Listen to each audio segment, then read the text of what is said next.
What's going on, guys? It's your boy Christian here, back at you for SneakerTalk365 with a brand new sneaker review, and today we're taking a look at the Air Jordan 1 Low Pine Green.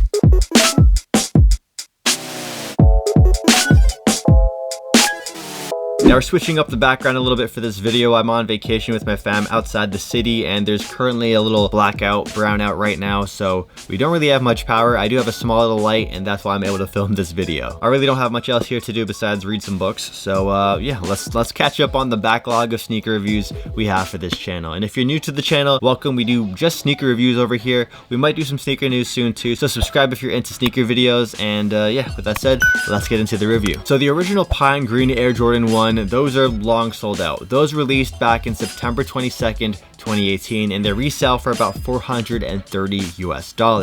Now the Pine Green 2.0s, those sat on shelves for actually many weeks here in Toronto at least. Those released on February 29, 2020, and now they resell for about $250 US. These right here, the Air Jordan 1 Low Pine Green, these released on February 1st, 2020, and they retail for a retail price of $90 US or 120 Canadian. So the original Pine Green 1 highs, they use the shatter backboard kind of color blocking, and the 2.0s, they use the bread color blocking. However, for the Jordan 1 Low Pine Green, they sort of went with that Chicago kind of color blocking, and they've been releasing a ton of Air Jordan 1 Lows using that like kind of Chicago 1 color blocking, just in various different colors. For example, we've seen the Gym Reds come out, the Hyper Royals. This is just another version of that, but in green instead. So as I mentioned earlier, these released on February 1st, 2020 for a retail price of $90 US or 120 Canadian. Now you still might have them sitting in your city, so if you're interested in these, now's probably the best time to grab them before they actually sell out, because they do have some resale value. They're sold out in a lot of major cities like Toronto. From what I've seen on places like StockX, they've been going for on the low end 160 US and on the high end 190 US. Now green really isn't a color we see super often on Air Jordans. It's really because Michael Jordan never played in green sneakers. These are basically inspired by the Boston Celtics, one of Michael Jordan's closest rival teams back when he was playing. The Air Jordan 1 Low has garnered a lot of attention over the last few months, and I'd say last year, ever since the black toe ones came out, because they're just such a great alternative to the high tops. And considering how expensive the resale prices get on the high tops, low tops not only provide a great alternative to the high tops, but they're also a really good summer shoe on their own. Like just give it their own like sneaker merit. These are a really good shoe if you can look past the fact that they're not the highs. They have that old school classic retro 1 look, and it's in a really clean colorway, which I gotta say is somewhat versatile. I really don't wear too much green in my rotation, but you can get away with wearing this almost as a daily beater depending on how you style these and what your wardrobe's like. Now there are a couple things I wish they did change about these sneakers, but we'll get into that later. For now, let me show you guys the details up close. Let's take a look at the green hits. Now the green hits on the sneaker, none of these hits are leather. When it comes to Jordan 1 Lows, a lot of people love their leather Jordans, and that's not what these are. They use sort of this canvas material, which is something we've actually seen in the past on some other Air Jordan 1 Lows, like the Noble Reds, which I actually reviewed on the channel, so feel free to check that out after if you missed it. These are pretty much the same shoe, except the color is different. You have hits of white on the toe box and also on the side panel of the shoe.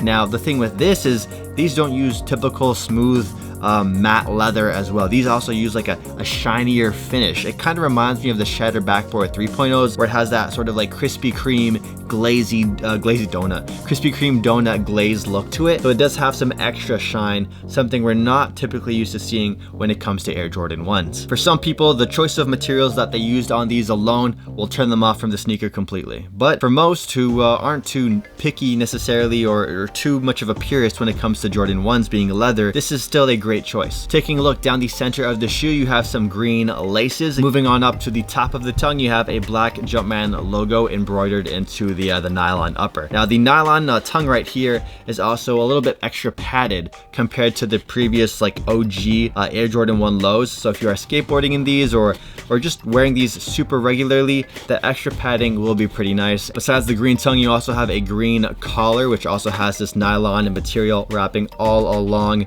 the lining of the shoe. And then taking a look at the midsole and outsole, you have this clean white midsole which matches the white leather accents on the side and toe box of the shoe, and then you have that green outsole as well. Taking a look at the black accents on the sneaker besides the ones on the tongue, you have that black Nike swoosh in that patent leather material on the sides of the shoe. These would typically stand out because they're a patent leather, but because the leather that it's resting on is also patent leather, it doesn't pop out as much. And then you also have some Air Jordan Wings logo branding embroidered or stitched in into the very back of the shoe as well. Now in terms of wearability, sizing, and comfort, well, wearability, a super wearable shoe. Jordan 1 Lows have always been one of my favorite sneakers that just slide on, throw on with pretty much any outfit, get out of the house and go. Now in terms of sizing, I would recommend going your true size, or if you find a pair that's in a half size too big and you can't pass up on the steal pricing, going up half a size is fine as well. In terms of comfort, I would rate these a solid 7 out of 10. They do have an air unit in the midsole right here hidden, so it does make it pretty comfortable, but Jordan 1 Lows aren't known for being the most comfortable sneaker. You're more or less wearing these for the classic retro look. They're not uncomfortable by any means. Now, what would I change about this sneaker? Well, I wish they used regular leather or tumbled leather. I'm not really a fan of this sort of canvas material they use on pretty much all of the green accents of the shoe. I wish they included some white laces too.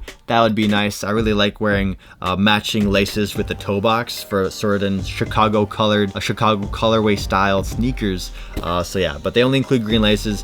But other than that, it's still a really solid sneaker. The resale prices are getting a little too high for my comfort, so if you can avoid paying resale, obviously try and find them for as close to retail as possible, or find them for retail because they are still sitting in some markets. I honestly think that the resale prices for these are pretty much at its peak right now. I can't see them going any much higher, given that these sneakers really don't have any history and it's not that amazing of an Air Jordan 1 Low. People would rather prefer like Chicago Bull colored Air Jordan 1 Lows. But if you were thinking about grabbing these sneakers and wearing them as a daily beater, it's definitely a shoe I can recommend. Oh yeah, and if you're scared of creasing, these will crease pretty badly, especially given the kind of material on the toe box too. I might showcase the creases a little bit extra. If you like the aesthetic of these sneakers but not quite a fan of these ones in particular, some other options you might want to look at would of course include the original Air Jordan 1 Pine Green, the Pine Green 2.0s, the Jordan 1 Mid Green Toe, the Air Jordan 1 High Clay Greens, the DMP Celtic 1s,